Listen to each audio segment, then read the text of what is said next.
Firstly, why use 30 years ago and not perhaps since 1994? Okay, because in fact that's when we started with the survey. We started 30 years ago. This is the 31st survey, and we thought it would just be appropriate, it's a round number, 30 years, appropriate to have a look back on how the industry has done over the period since the start of the survey. Okay, it's easy to say that we're worse off now than what we were 30 years ago. Tell us about the pertinent factors that have played into this, and I was alluding to the risk profiles changing significantly from the employer to now shift and focus on the employee. Yeah. Look, obviously, I mean, 30 years ago, mainly we had defined benefit funds. We've now got defined contribution funds where the risk is with member, the investment risk or the investment rewards are very different.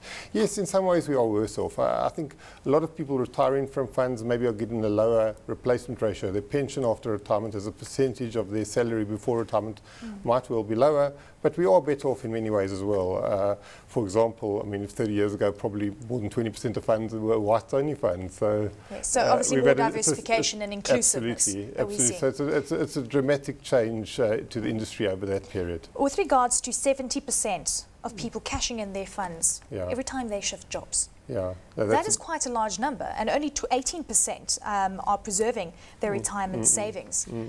Tell us about that kind of trend and where we were 30 years ago and where we are today. Have we seen a deterioration within the space? Well, I think the situation would have been bad in that space as well 30 years ago.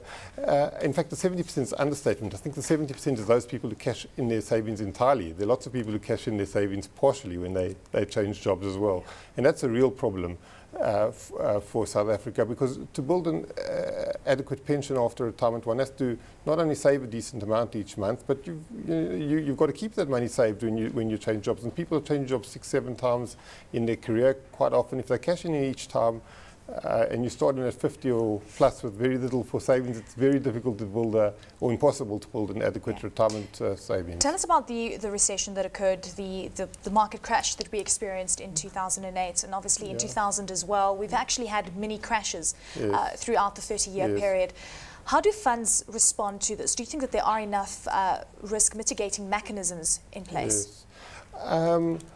I actually think we actually are a lot better off now than we were in maybe in the mid-80s. I mean, I remember there's 89, you've had 98 crash, you've had 2003, 2008, as you allude to. Even this week we can talk about maybe flash crash, right? Absolutely.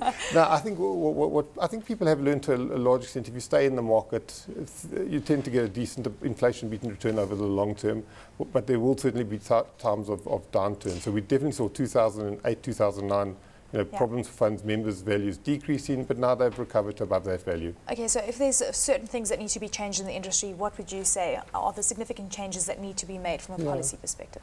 Look, I think the preservation issue that you talked about is a major issue. It's very difficult because obviously if someone loses their job, one has to have sympathy. There's no point saying you've got a retirement savings in 20 years' time, but you can't pay for education or put food on the table. So to strike that right balance, that's very important.